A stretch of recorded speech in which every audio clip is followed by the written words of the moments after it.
Well, thank you for staying with us on the program. Let's begin the discussion that we already had talked about at the top of the program this morning, the need for us to have a reformed police system in this country, because in the final analysis, after we looked at all of the NSAS protests and the drama and the carnage that came with it, it's only instructive to understand that if the pursuits or the need to have police reform not accomplished, it means the purpose has been essentially defeated, because that was the talking point right from the start of the protests, being part again of the 5-point demand that the federal government had already accepted and said it started working on already. But it is wanted to have reforms, or at least make efforts towards reforming a system. The question is, what exactly must we do to have enduring reform, particularly as it touches on the police in this country? I'm joined by a legal practitioner, Dr. Patrick Awosage, to have this conversation. Thank you so much for coming on the program this morning. And good morning, Nigerians. We're supposed to have as well, or should I say we're expecting also Barrister Douglas Ogbankwa this morning. Hopefully he will join us right in the middle of this conversation. But let me begin with Patrick. When you look at the NSAS protest, I mean, it's been in phases, sort of. Where we are today, really, the conversation is essentially about reforms in the police. Of course, panels of judicial panels of inquiry have been set up across this country, and we see them working already, particularly in Lagos, for example.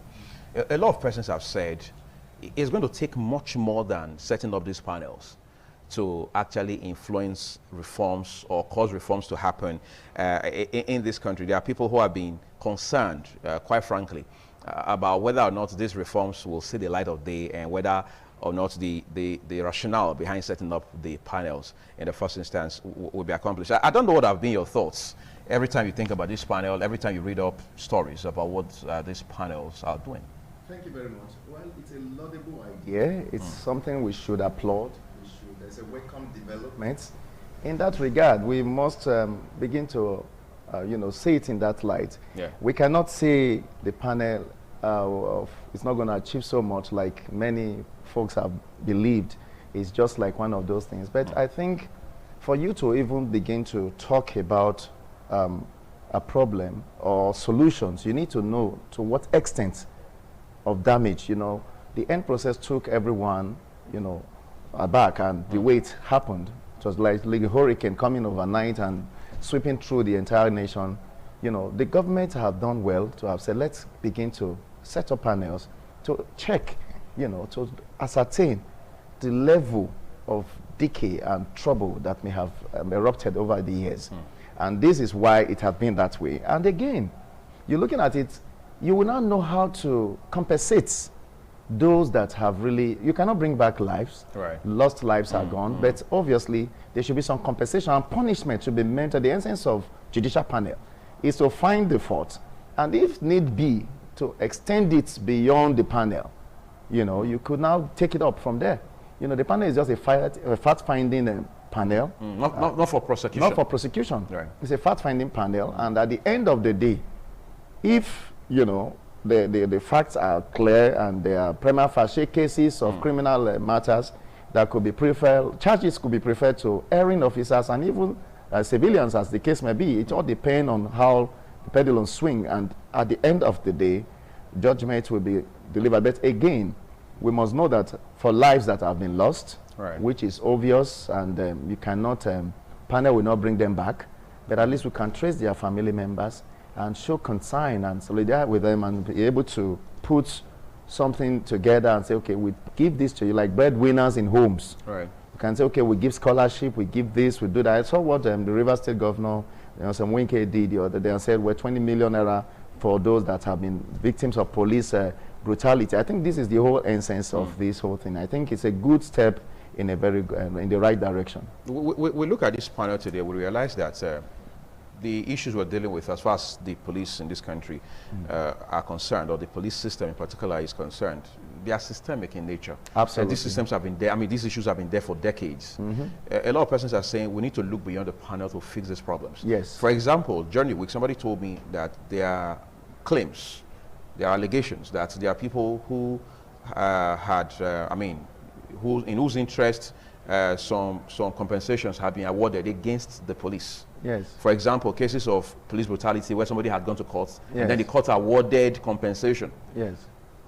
And you have some of these cases that have run for years. The police still has not paid this compensation to these people. So they are wondering, if you have these kind of cases already existing, how then can we be sure going forward that we can turn the wheel in such a way that we can compel the police to become more responsive, more civil in their approach to issues that have to do with their line of duty? Yes, thank you very much. But, you know, yes, I agree that there have been judgments against the police force as it stands, and any of them have not been attended to.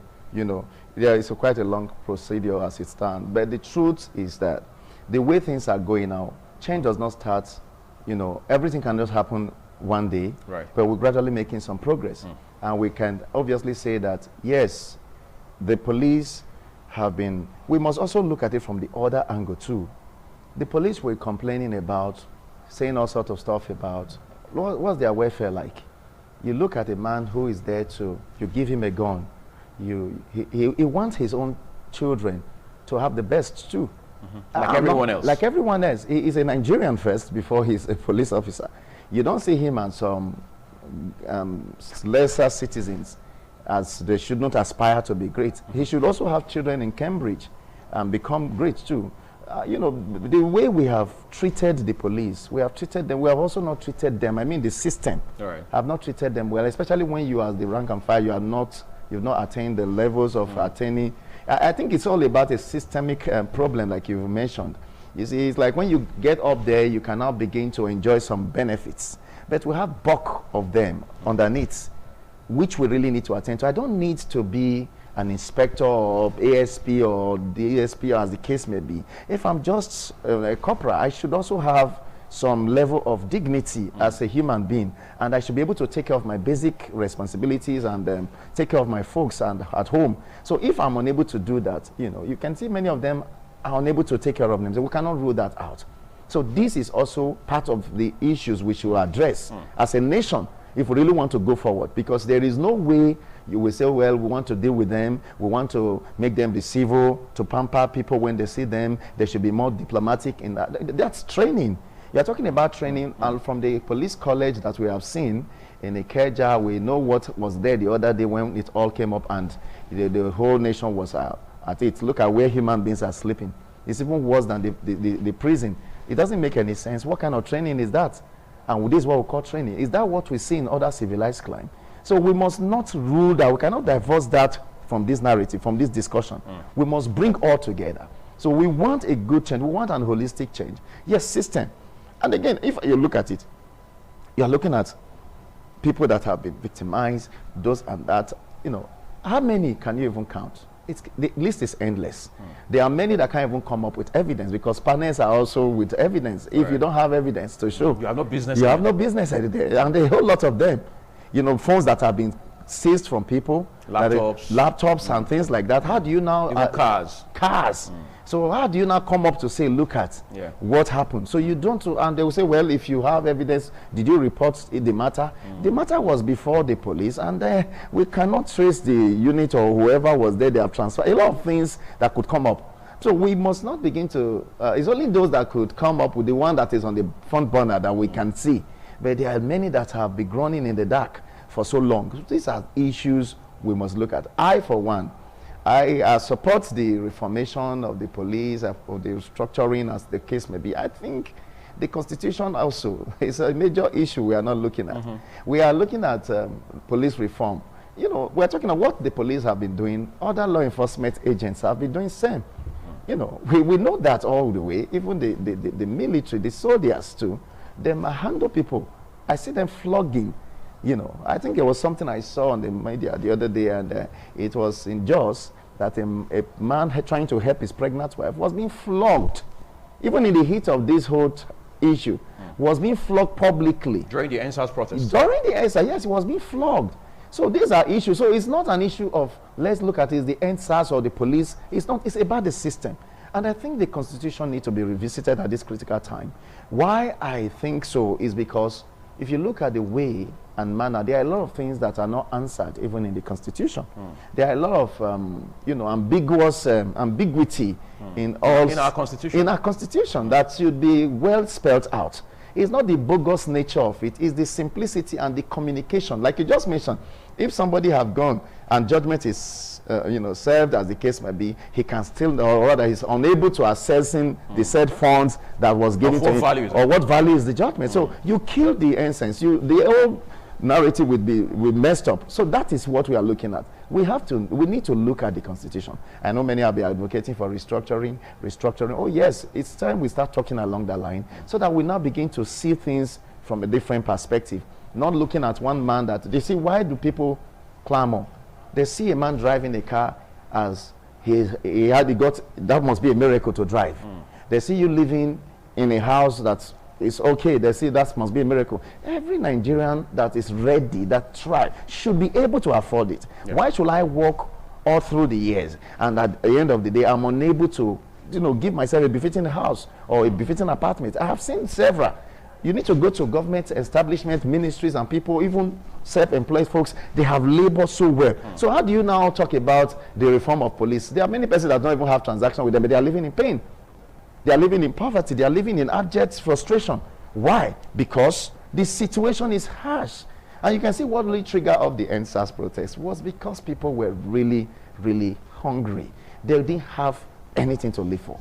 You could see somebody's business could go up today and the next day is up in flames. You remember the burning around Benin, because saw fire burning markets? Do you know those were people's businesses? Yes. They borrowed money. You understand? I know of someone, as we speak now, she had 16 machines that she used to make clothes. She had not asked for any contracts from any government. She was minding her business. All her machines got burnt. And now she has retired to faith. She's back at home, doing nothing, pile up bills. So these are things we are looking at. What are the social welfare response to such things? We are not concerned. Do we really have the other day the military said, the soldiers said, we want to start having the national identity. And then the big question Falana asked them was, how many Nigerians have national identities when you want to start harassing Nigerians? A lot of us are not even covered on those captured in stuff like that. Those in the rural areas, even a larger number also in the urban city, because they are trying to survive. And that should stop. If government don't know the number of people, we just assume we're about 200 million, we're about this and that. How many adults, how many this? The statistics is not clear. We may be way more beyond that. I remember many years ago, they said Lagos was just 9 million.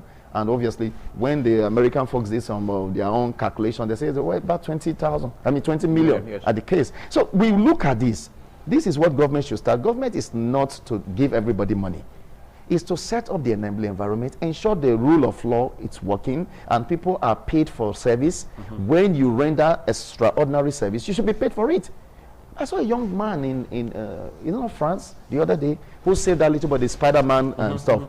He was not from there. Yes. He was an immigrant trying to get papers or something, but he saw a little boy dangling up a high-rise building, and he decided to do all he could. And immediately, the government confirmed him a citizen and they gave him an employment. So when you see people do some extraordinary jobs and they have worked so well and they cannot, the effort is not commensurate with the pay, it becomes very frustrating. Yes. And you will not encourage the further persons that are behind. So these are some of the things we should be looking at, not just the judicial reform. That's one aspect of it. It's okay to start it, like I said, it's a good start. But there are other issues again. Because I know some lawyers have also argued that like especially in Lagos, yes, the judicial panel must come up with an instrument. It must be gazetted and properly put right. And they have been calling on the governor, Sanwo-Olu, to come up with this, and nothing has been said. You know, that attitude of, well, nobody can talk to me, I don't want to believe that's it, but he has not responded. And they have even gone to court, and they are fighting that you should furnish us, because Freedom of Information Bill on you to release all that information. You cannot hold it to yourself. Till this moment now, the panel is sitting. He has not responded to that. So are we saying that the panel is constrained? Are we saying the panel is a bit, as it were, inhibited in its work? You see, legally, you look at it. You cannot put something on note and expect it to stand. Apparently. If that becomes, okay, now, for instance, you give a word, and then you now want to take it a little bit further than that. why will you not, the legitimacy of that panel will be questioned in the competent court. So these are some of the issues we are asking. So are we looking at it, is it not a jamboree again, or maybe let's just get these people working? Why is it that is at the event or the break of the NSAS protest that all warehouses of palliative were not open, Nigerians were not having access to, come on, what are we doing? It's happening in Lagos, happening all over the nation. Simultaneously. Simultaneously. So it's looked like a planned work. I'm sorry, with all respect, I have no evidence. I shouldn't speak like that. But what I'm trying to say is that it looked like it was a way to diverting attention of people because hunger. So don't treat us like what Joseph Stanley said, that you should bring them together, ensure you squeeze the masses. You pull the chicken feather off the body, and then he started throwing corn and say, well, that's the masses. That's how you treat them. Don't treat Nigerians like that, if that is it in any way. Nigerians should be dignified. If you go to other climes, they celebrate their citizens. It's only in this country a non-citizen can even intimidate a Nigerian. That should not be. And get away with it. We have seen how the Chinese folks who have come here to establish businesses beat up our young women, sexually abuse them, and nothing is done. And they will just smile over it. That is one of those things. What did you do? Start trying to make it look like Nigerians are all evil, bad people. We should treat foreigners well. As if that's how they treat. I brought some time ago, and I needed to get on the queue. And then I was there. Somebody came in behind me and just walked up to them. And I was trying to raise issues. And they said, sorry, please, sir. Well, they were politely telling me that I'm not their citizen. They politely told me that, see, you are not our citizen. Please, we are trying to attend to our own. Please, we'll get to you. Politely told me that, and I felt so bad. This is what will not happen in my country. That we even treat them like kings. And that is what should stop. Nigerians are saying we are tired of this. We must change it. It's not that the youths that got on the street were not very hungry. You will say a good number of them. The musicians are very, very well okay. A good number of Nigerians that came out. But they are tired of their own siblings, their relatives, their people suffering under this harsh condition. And nobody is saying anything about it. And we see other sectors of government. We hear money moving, borrowing money from this and that, and no impact. So from where we now the youth investment fund that is all over now? Where 75 billion. 75 billion. Why did we not do this before now? Why have we waiting? So you think that's coming behind schedule? It's coming. It's okay. I'm not saying it's not okay that it's coming. It could have been earlier. Then it could have been earlier. You don't need. I don't need to. You see what I don't like? I'm a lawyer. I don't believe we should use lawyers for everything. We don't. There are things you don't need lawyers for.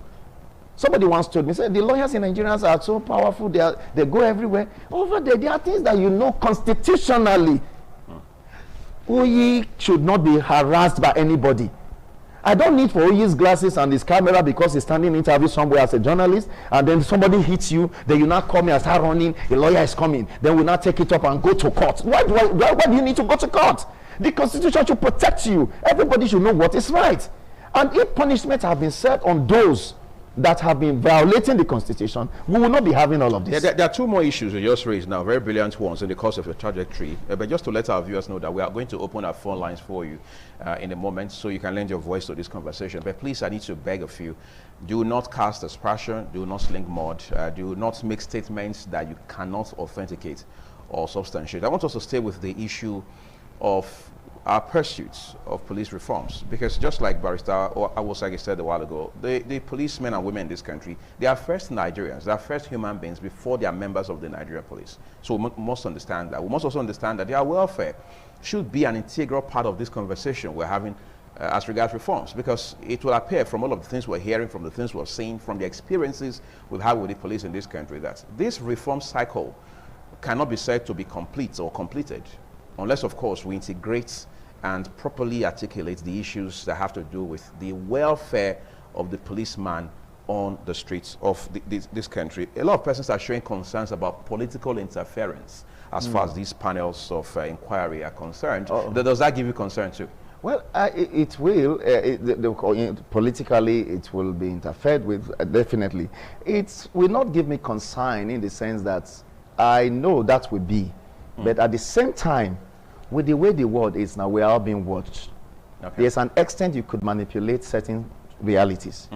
You know, you cannot say, well, because okay, I'm just to digress a little. We saw what the Nollywood star, who is legislator now in the in the Desmond States, Elliott. Desmond Elliott. Who has received a lot of bashing on social You media. could see that. You could see what I'm talking about. Let's assume that was a political stunt he was trying to pull to make everybody see something. Now he's apologizing. So you see, you don't even need to go to court now. The Nigerians are waiting to answer you from their bedroom. So just drop the comments. Just get a move, and they just take you to the streets of Twitter and just drag you around. And that's basically what it is. So it will not really help that much, and that's the frustration that many politicians that feel the things should be done the old way. It can't work again, because civilization and with the advent of these small phones around, that you can just talk to everybody around the world, not with little data. You are up there. You post something that somebody is battering or hitting, and it goes viral. It goes viral. You know. But these are the issues. So it will not be business as usual, despite the fact that we saw the last elections in Edo State. We saw many, we've not witnessed that before. You see ballot box snatchers and people being apprehended by indigents, and they are putting you on social media and they are posting it along the line. So you cannot, there is no court that will say, well, we didn't see that. At the end of the day, when they are saying, look at what happened, you would know. Even the young man that was shot, how it happened, it was explained. The pictures don't lie. Information like, what I'm trying to say is this: the political interference the politicians that want to play with things like that will be very careful, because Nigerians are watching, the whole world is watching, and I think it's a good time for us. There are people who have been calling for, some have been calling for a ban, like a total ban. Others have been ban on what? I'm going to get to that. They've been calling for either a ban partially or a total ban. Some have been saying, no, let's regulate the social media. Okay. All right. We have seen countries, for example, where platforms like Twitter, like Facebook, YouTube, for example, had been banned. Okay. In a bid to ensure that citizens in those countries didn't have access to these platforms for interaction and so on and so forth. All right. In the case of Nigeria, for example, there's a gentleman who has even gone to court to compel the federal government to regulate social media or even ban Twitter in particular. As a matter of fact, he has even sued the co-founder and CEO of Twitter for $1 billion. All right. Do you see this efforts paying off ultimately?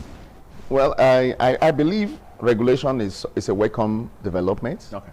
I don't think we should not be a country without regulation.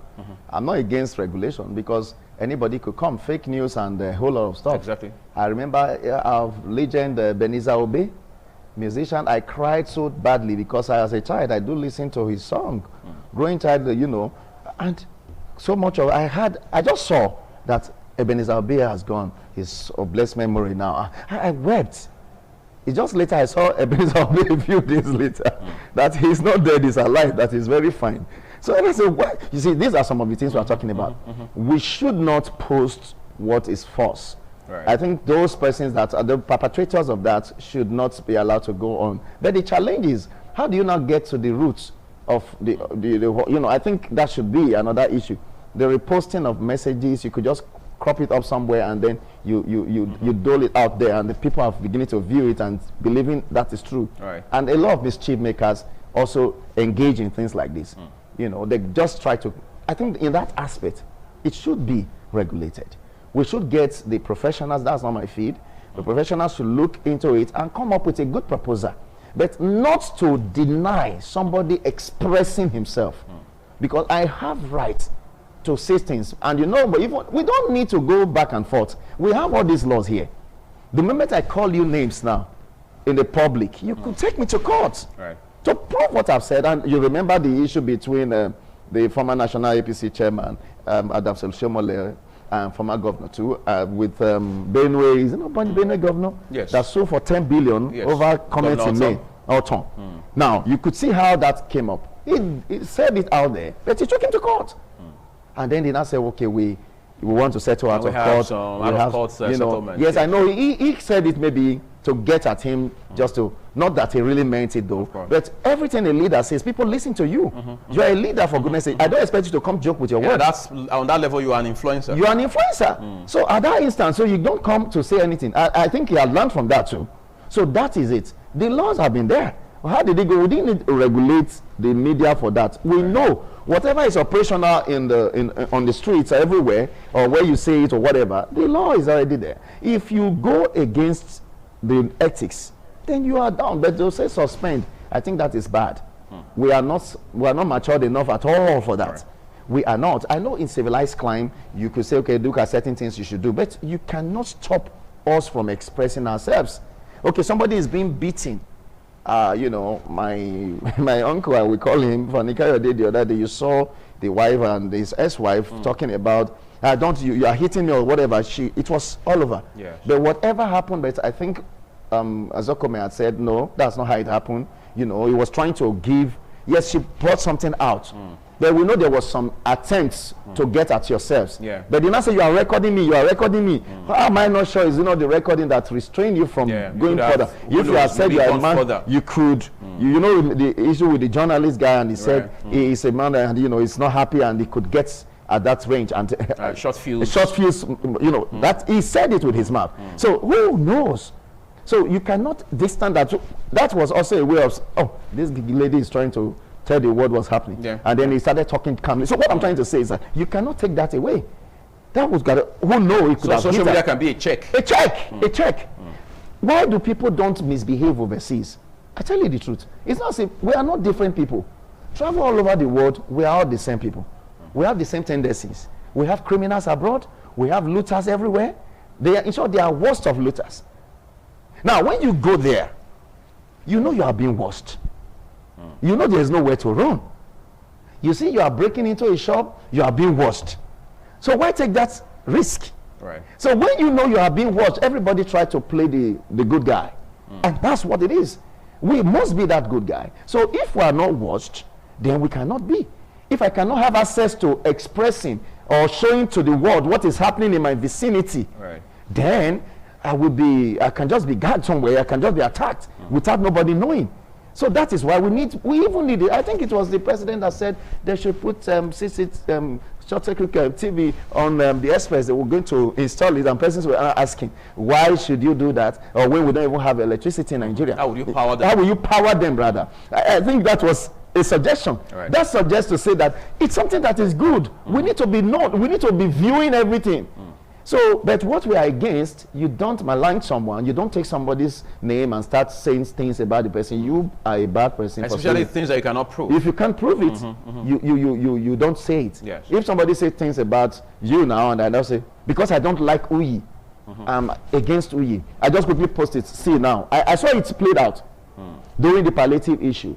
That Edo State palliative medical store road, I could see the whole lot of folks that came on board to castigate the governor were the opposition folks, those that didn't want him to win elections. I did spoke against it. I said the governor's explanation is not acceptable as at the time, because it was said it was for strategic reserve.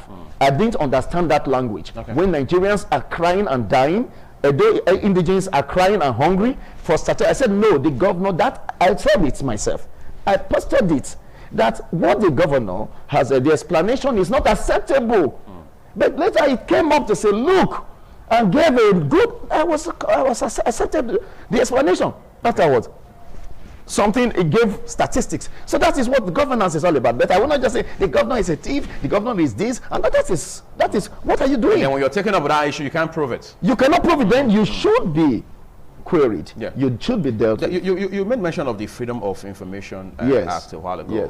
That has been a bit controversial because even as a journalist, for example, I know firsthand, without being told, how difficult it can be. It's pretty much like when the good book talks about the camel passing through the eye of a needle. For you to access information from ministries, departments, and agencies of government, whether at the state or federal level.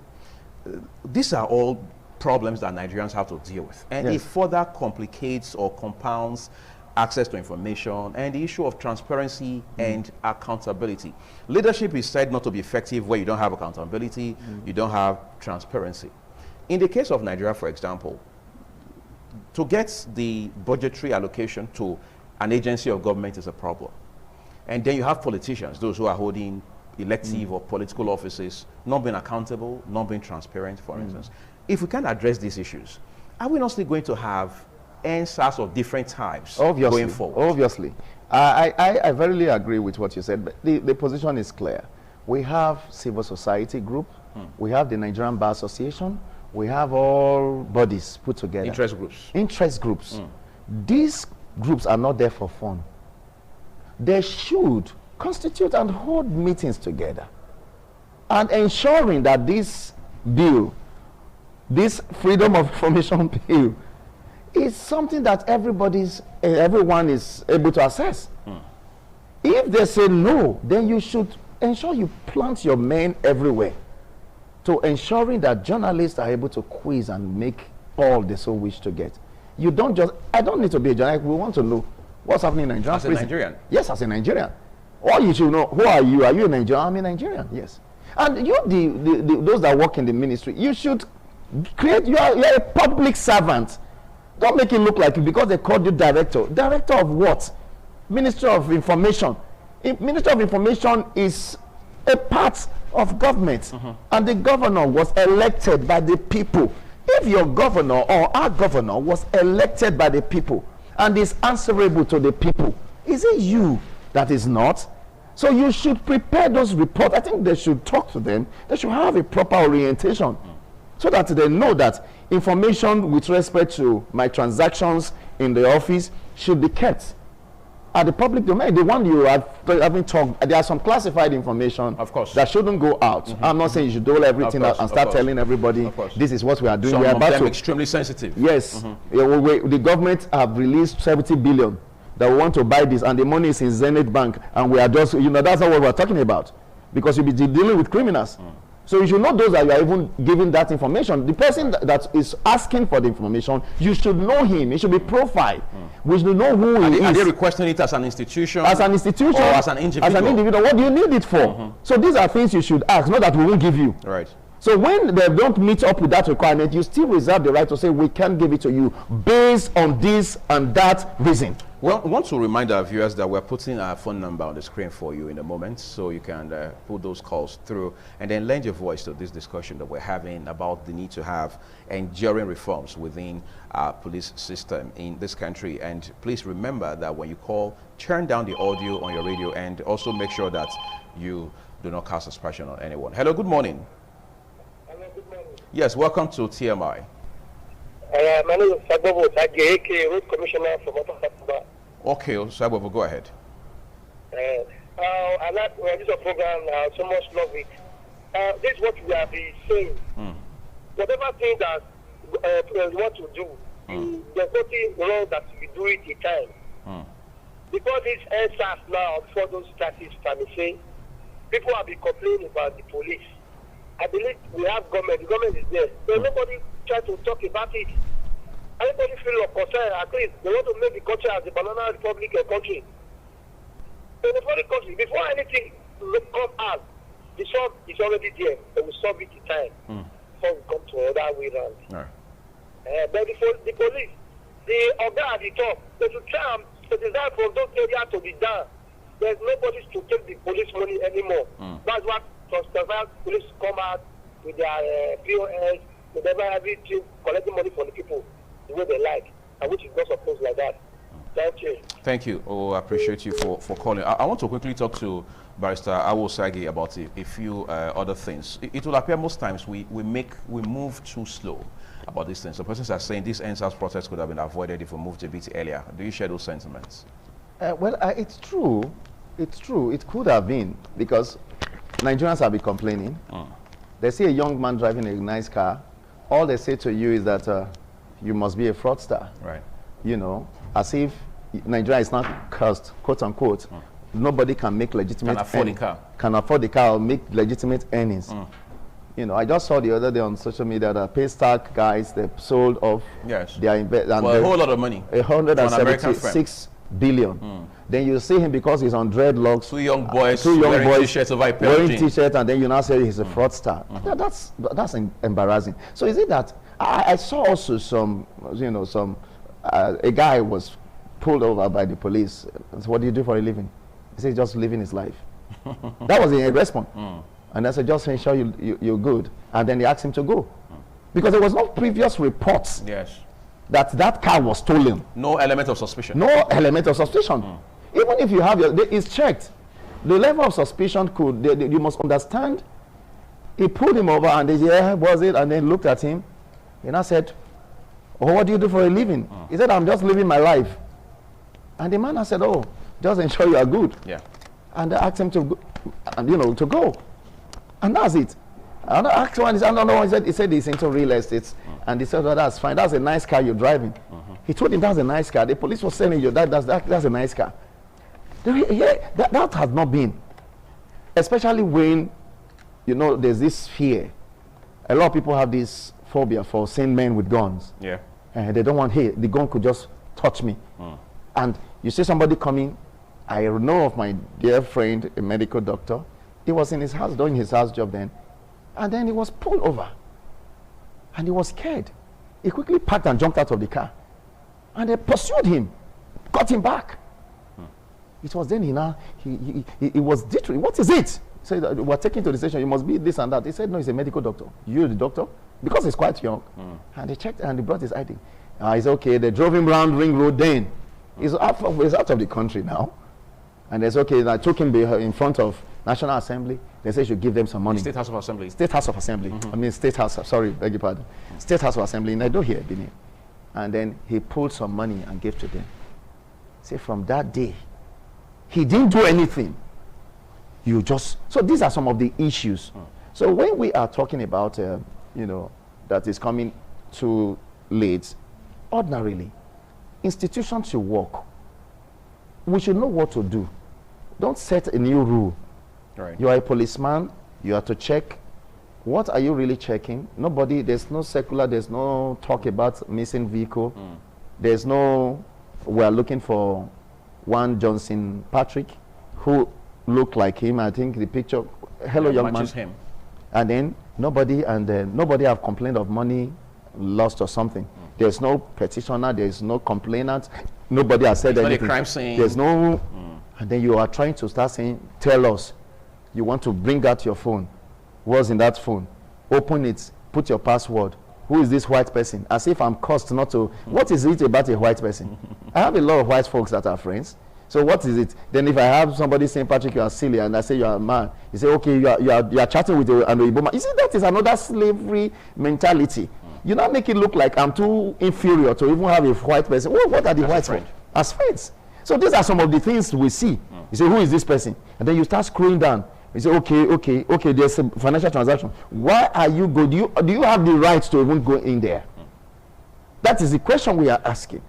Yes, I agree that a lot of nonsense have been going on, but you should go by the law.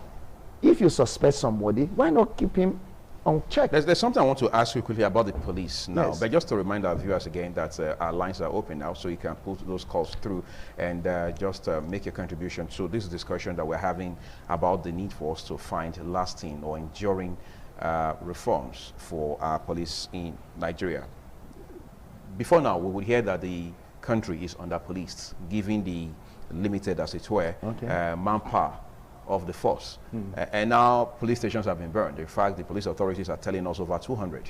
One report says 225 police stations across the country. And let's not even mention the lives, police lives, that have been lost, and several other things. There are arms carted away and so on and so forth. How much does this set us back ultimately? Well, it will, because of the system we're still running. I'm going to get back to you in a bit. Let's entertain this call quickly. Hello, good morning. Hello, good afternoon. Good morning, I called back. Okay. Yes, the commissioner. Before now, the way I see it, police feel that maybe they are comfortable. Because somebody saw this way, maybe I saw some police carry out, maybe they were getting their money, their salary, some pension, their money which is not yet complete. Maybe I believe that is Oga at the top. So when saw this way, they try out. I believe the society, everybody, people will cry for them or will fight for them. Cool. Do you think, hold on a second. Do you think the police could have, in your words, cried out, given the fact that we understand the police don't go on strike, for example? They can't carry placards. They can't go to social media and start fighting with their keyboards as well. Yes. And if somebody that do this or this way, at least those things that will not happen to them, take it out that area, take it to the people, carry POS, collecting money for the people, taking people to the take care and check their accounts. So most people is money. I think if they have business with them, maybe you will find boy or you have a bread and coin. All those things. They think it's only being standard to us. They will try to do this thing with totally over all the police, all of them. They will make a brand new police. We don't want to see any slight mistake from there anymore. If you don't want to do the police work, they do the police work, which for everybody, not for people. Thank you for calling back. Now you're talking about the police. I mean, if they had cried out, if they had taken their destiny in their hands earlier, maybe members of the public would have joined them. But that discussion is a bit complicated. Hello, good morning. Please turn down the audio on your set. Good morning, sir. Yeah, welcome to the program. Your name and location, please. Thank you very much for this program. May God bless all of you. I thank your guests in the studio. And I also thank you that is calling this program. So my own contribution is that the government is not taking care of the police force. So that's why they are corrupt. Go to Britain, America, and Italy. You love to join police. The government is not taking no care. That's why they are collecting money. Since government is not taking care of it is now the responsibility of all of us to take care of them. That's why we are giving them money. There's nothing wrong in giving them 150 naira because government has failed. But is that system sustainable? Can we continue to give them, in your words, 50 naira and 100 naira? We don't like it, but since government has failed on their part, what do we do? Government must succeed. I study in London. I study in Britain. You love to join the police. In my day, government was giving them £250 a week for the allowance alone. In Nigeria, a police that are being inside the show from morning till evening. Government does not care. Okay, I see you're getting emotional about these issues, but again, that's the pointer to your concern for the police, especially as it has to do with their welfare and interest, and of course you're comparing Nigeria and England. Hello, good morning. Please turn down the audio on your set. Hello? Yes, good morning. Welcome to TMI. What's your name and where are you calling from? Please turn down the audio. We are having a blowback with the sound. Okay. I'm sure we have to come back to those calls. You were going to make a point about the adverse impacts of this NSAS protest, which was, as we now hear, hijacked by hoodlums and miscreants. Yes. Police stations burned, policemen killed across this country, and then their arms and other hardware essentials scattered away. It draws us back, doesn't it? It does. But again, we must, protests will always happen. And I remember what happened during the September 9/11, after the World Trade Center was attacked. Right. And the president came out and said, well, the tallest building in America may have been attacked, but the foundation of this country can never be shaken. We are very much able, that's what governance is all about. So we are not gloating over what has happened. We must think of how to move forward. We've had protests all over the world. In Britain, in America, even the recent George Floyd's protest. We saw the wanton destruction of properties also, right, that cost millions, hundreds of millions of dollars. We saw all of that, even in Britain too. Same protest. So protest is part of governance. It's just to manage it. It's what will be. It's what will happen. People will always disagree, especially when you have bad government. The government ordinarily should know how to relate with the people. When you take the people for granted, they're going to come out. They're going to come out. You know, that's basically what it is. So let's not begin to look at the financial implication to building back this. It's something that can be attended to. We know that very well. That's not a problem of the government. It's not a problem. Yes, I know it's going to take some time. But again, I'm not looking at it from that angle. Are we not limiting our... I know we need police station. You see, in civilized climate, you really don't look at... We must go a little bit away from the archaic... Building some fiscal structures. I get you. You get what I'm saying. Because now I know that's the police station. That shouldn't be. There should be some networking of policing, right, that is hidden. It shouldn't be, you know, more of, more of a building. And then I've destroyed the police. You cannot destroy the policing. Right. It's the structure you've destroyed. A building anywhere can be a building. That's not it. So we should make it a little bit more professional by going away from the conventional, this is the building. Yes, you can have a building, administrative building, but the bulk of work of the police is not carried out at the station. Okay, we're coming back to Barrister Patrick Awusa again a bit. Hello, good morning. Hello, good morning. Yeah, welcome to TMI. Tell me your name and where you're calling from. My name is Osai. I'm calling from Benin. Osai, it's a pleasure to have you on the program. Yeah, sir. All right, go ahead. We can hear you all right. All right, good morning. This is Osai. I'm calling from Benin. Yes, go ahead. We can hear you. All right, I love the program. Like what the other man there has just spoke. I think some of us, we are victim of this. Okay, can you hear me? Yes, very well. We can hear you all right. Osai, go ahead. Because some of us, we are victim of it, even though we've not been to outside country where you have white men or white women. We have a relative there who got married to this white lady there and has children. By the time you hear her chatting with them and the policeman stop you and see the chat, you are chatting with them, they categorize you as a fraudster. Meanwhile, he's your person there. But the truth is, of this person's calling, then they are policemen. It's just that they don't know how to head their view. You understand me? The police are not well taken care of. That's just the plain truth. You understand me? So that's why you see that they took to the streets that to look for those that have dread and all those things and call them fraudster. You understand me? So please, the police need to be, they need to reform all the police. That's just the plain truth.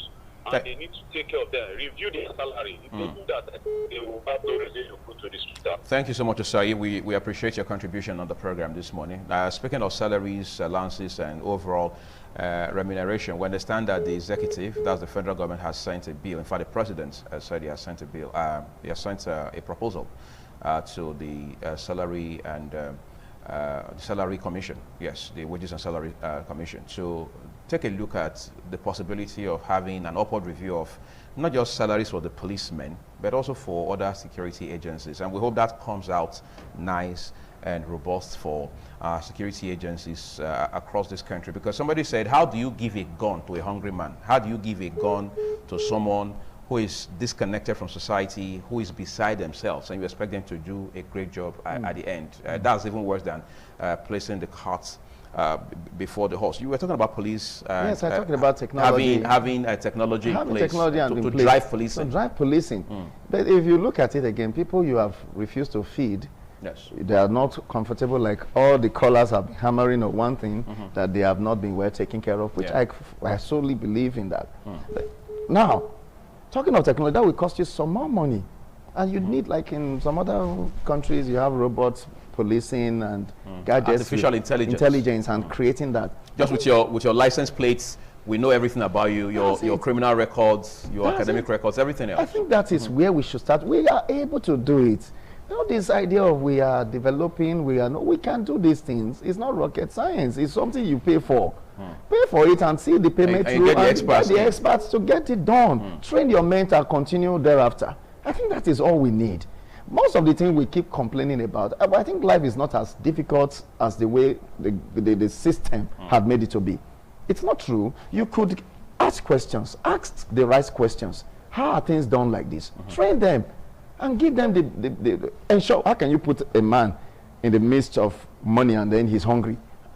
You don't take care of him. That's why even in the banking sector, they expect you to, there's a level you can't fall below. Because they know that you will not even appeal to your customers. Yes.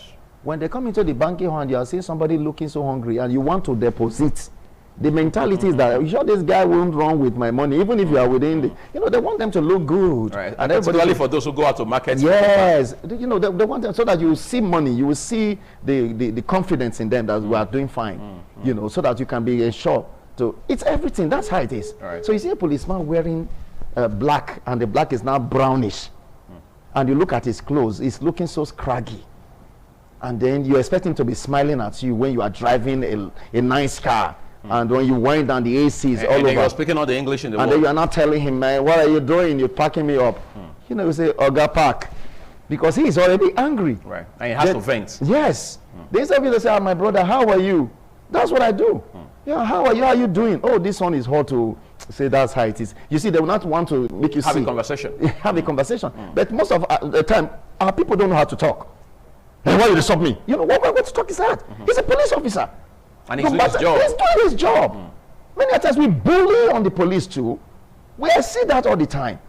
You shut him down because you feel you are rich. He's doing his job. He doesn't have to be rich like you. He's just doing his job. And he's here for you. So that is how we see it. It's a two-way thing. We need to learn how to behave. Right. Even as citizens, overseas you don't talk anyhow. You don't behave anyhow. You don't go on the street and start ranting and misbehaving. They tell this a junkie or a nuisance. You don't do that. The police have every right to check you, to know what's happening there, what's around in your environment. They can even knock on your door. Oh, I heard some noise around. I just wanted to be sure you are okay. You know the reason I call you? Did I call 911? You don't have to call 911. Got information that something is wrong in here. Is anybody under some trouble or something? How many of you are in the house? We can all get into the house and to be sure. So that's the work of a police. I don't have to wait until somebody is shot dead. Now start calling police, then we'll now come and take his corpse to the... Before we take a few more calls, I'm just curious. Let's take this call quickly and we'll go back to the studio shortly. Hello, good morning. Hello, good morning. Yes, welcome to TMI. Yeah, thank you very much. I want to contribute. By all means, go ahead. Go ahead, we can hear you. Go ahead and make your contribution. Yeah, BRUTALITY, calling from Benin. Okay.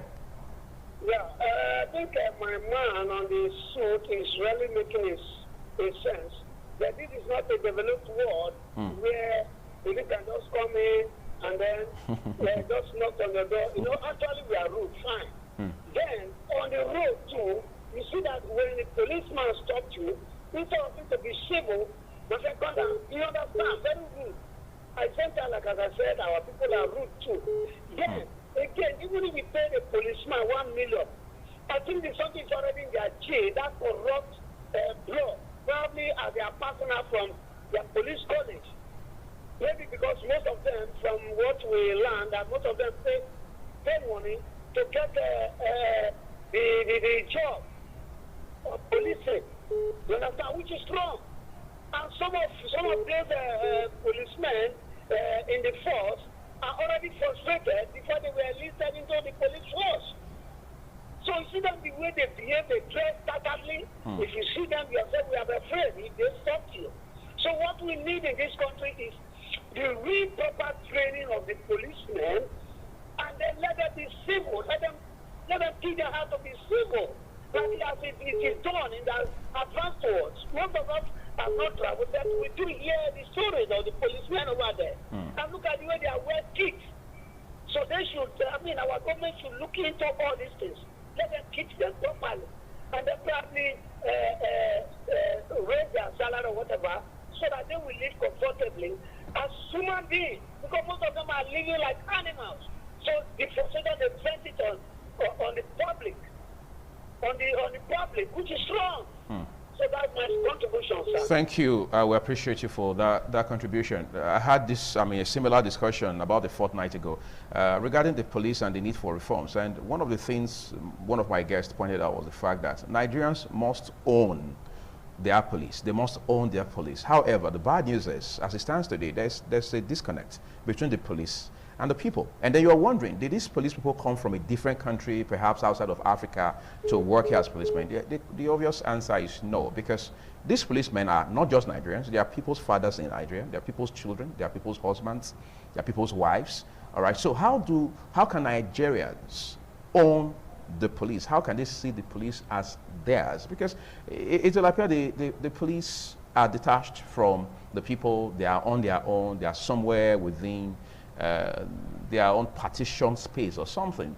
That's police-citizen relationship is either not there at all or is very poor at best. But I want us to also talk about the Constitution that you made reference to earlier, yes. that we must move away from the ambiguity in the Constitution and simplify it. As it stands today, we know on good authority that efforts are being made to, as it were, amend the Constitution. Many yes. Nigerians have mixed feelings about that because they say the last time we actually had an amendment in the real sense of the word was in 1999.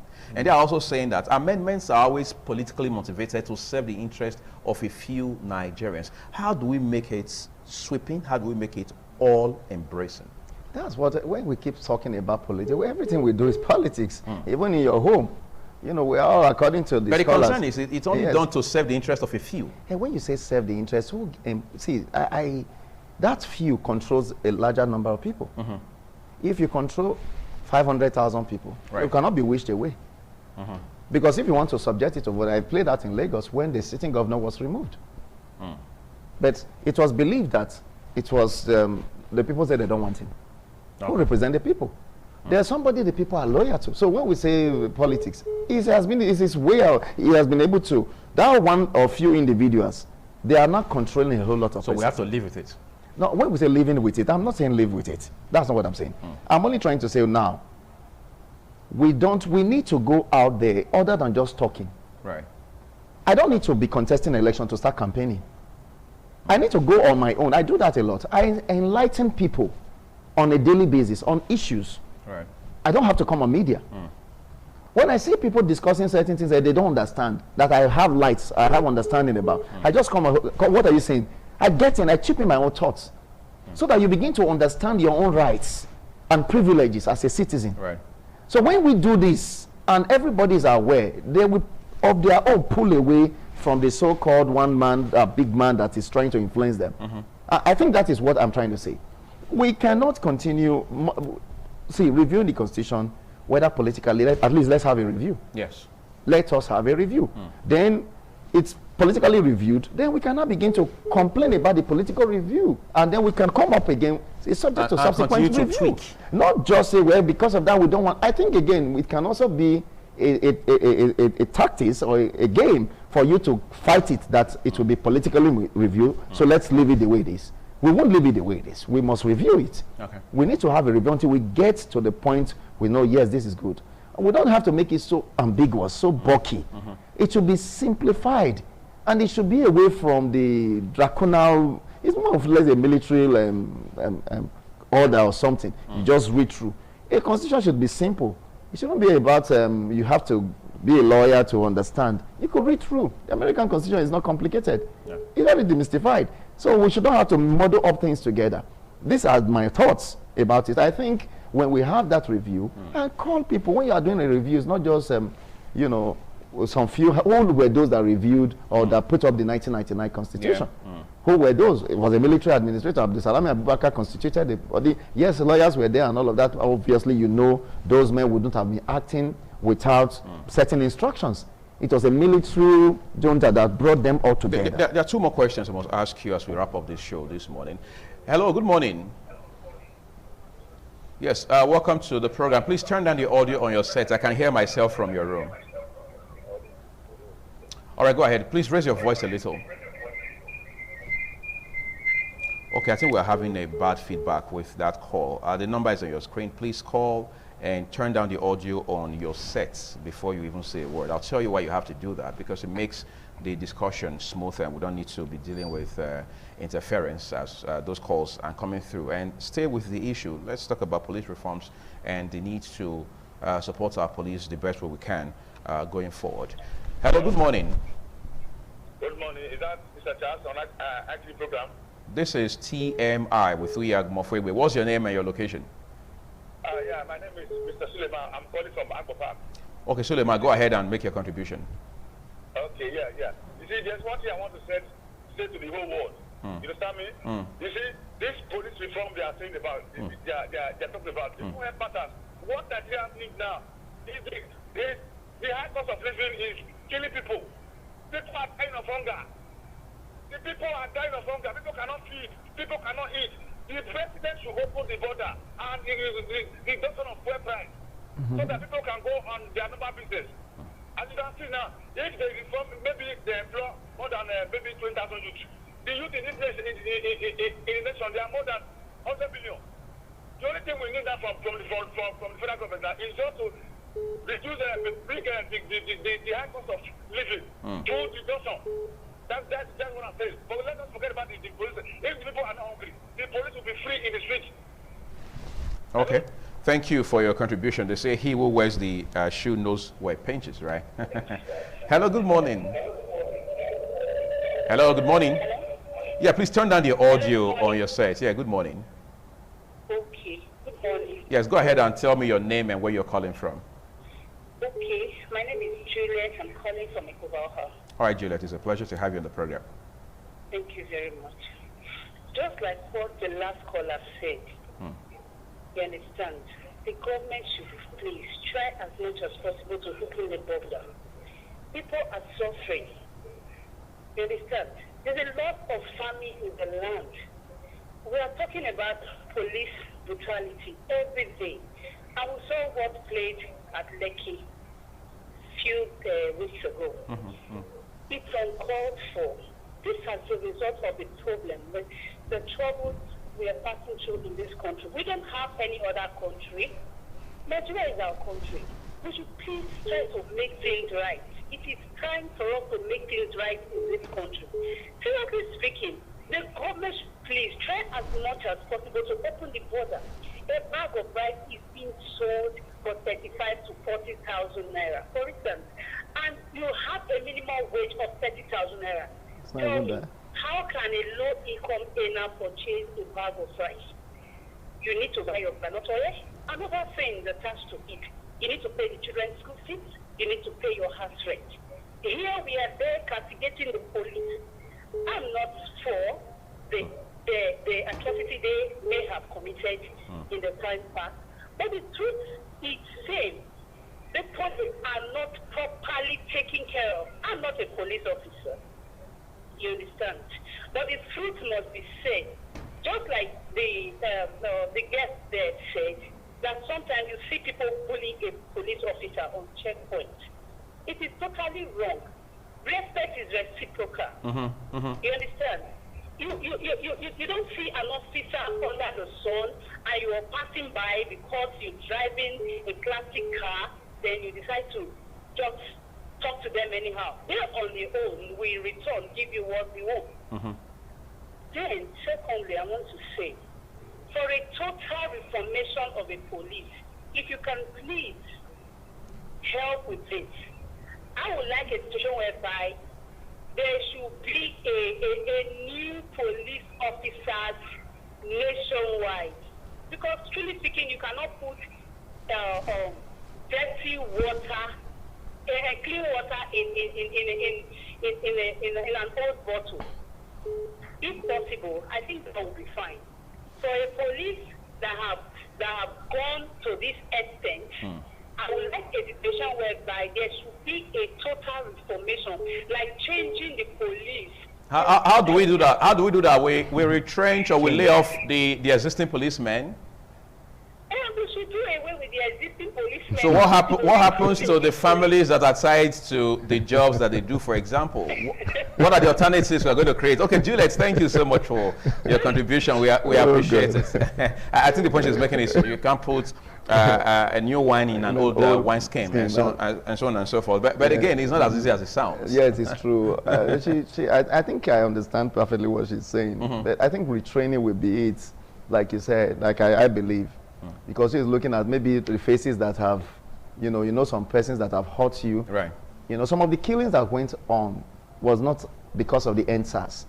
It was an accumulation of hatred. Right. I could see, I was in pain and frustration when I saw a particular police officer being killed. You know, it was on Facebook. Yes. They were stoning him, was trying to come out from the gutters and hitting him. Sticks, you know, I could hear in the background the Yoruba talk. You know, this is what you've been doing to people. You could hear some talk like that. So it was more of a payback, jungle justice, which is not acceptable. You know, I think from what my sister is saying there, we should have a way of reshuffling these guys. Although she was talking earlier, I think that would be what she's meant to say. Reshuffling them, taking them out of jurisdiction where they have known them before, where all these atrocities may have been perpetrated. Right. So that you go to another place, rebranded, retrained, turn a new leaf, being born again. So, and then you begin to act in that. Let me ask you this before we let you off, Barrister Patrick. The issue of the shootings. The shootings at Lekki. A lot of persons have said, look, it's going to be a defining moment for the panel, particularly in Lagos. Yes. What do you see coming? Well, obviously, the truth cannot be wished away. Ab initio, you could see that the government is already jittery in the sense that it said, I don't know who gave the command, who invited the military. But Retire said, you did. The words we came on the invitation of the Lagos State government. And who could that be? That's Tunde Sanwo-Olu. Obviously, he's the one that did that. And he said, actually, I invited you, but not to shoot. Then somebody now asked, did you invite the military to come and have an ice cream? What else could they have been doing there? To come and lick ice cream at the Lekki toll. So no, you understand, in as much as we are getting somewhere. Now, the government have said 2 persons on their own record, whereas we know a lot of persons have said we have a lot that died, and investigation is still ongoing. I saw one of those guys who was there. He said, follow me, come and see. In somebody's blood, there was a particular girl that her head was severed. Look at where she died. Why about that one? You know. So it means this panel has a long road to cover. Yes, they are going to do so much, and I know it will be a defining moment indeed, and of a truth. Lawyers are the lawyers out there, I've seen a couple of them. I'm very confident with the likes of Boko and the SAN there. I know those men are ready to do justice, so they are there for the people. So the good thing, you see, this is about a new Nigerian. Yeah. You know, things are beginning to change. Unlike before, we had the Oputa panel, we have the Justice Komolafe Williams panel, we have a whole lot of panels in this country. We've had them. But this one, I know it's not going to be like every other one. Obviously, government is already trying to put things in place. You know, look at the fund I talked about, the 75 billion coming out before panel is not over yet. Yeah. You know, compensations are already being paid in Port Harcourt, like 20 million for victims of under police brutality, a whole lot. No. So we see a new Nigeria, and we see government should begin to see us as their own. We must respect Nigerians. We must respect ourselves. We must love ourselves. That is, if you're a policeman, I should love you. Yeah. I have a couple of them as friends. It's not all about the money, it's about friendship. No, it's not about what I'm going to get from. Do you really care about me? Yeah. You know, I ask some of them, say, how are your children faring? Do you ever ask the policeman, how are your children? How's been your day? How has your day been? It's not money. You know, I've been helped by police. I tell you the truth. I've been helped by police, and I will not, in as much as we have a handful of some of them, we cannot just generalize. Not all of them. I saw the former commissioner of police in Lagos State. You know, a young lady was apprehended and detained for stealing, plantain or so. You know, he now said, he just pulled her out of the counter. I said, they should take this woman, take money, go and buy food and cook for your children. Because she couldn't have been a thief. She carried baby, she's hungry. And she's a thief, she's you know, and those kind of said, no, leave her alone. This woman is hungry. That one is a policeman. Nobody's talking about that. Let's face the hunger problem. You know, Thank you so much, Barrister Patrick Osagie, for coming on the program this morning to share your thoughts with us regarding police reforms and the needs to make it as enduring as possible. That's what we're leaving the discussion this morning. Thank you to those who also made calls and contributed to the conversation we've had today. We're back shortly after this break. Stay with me.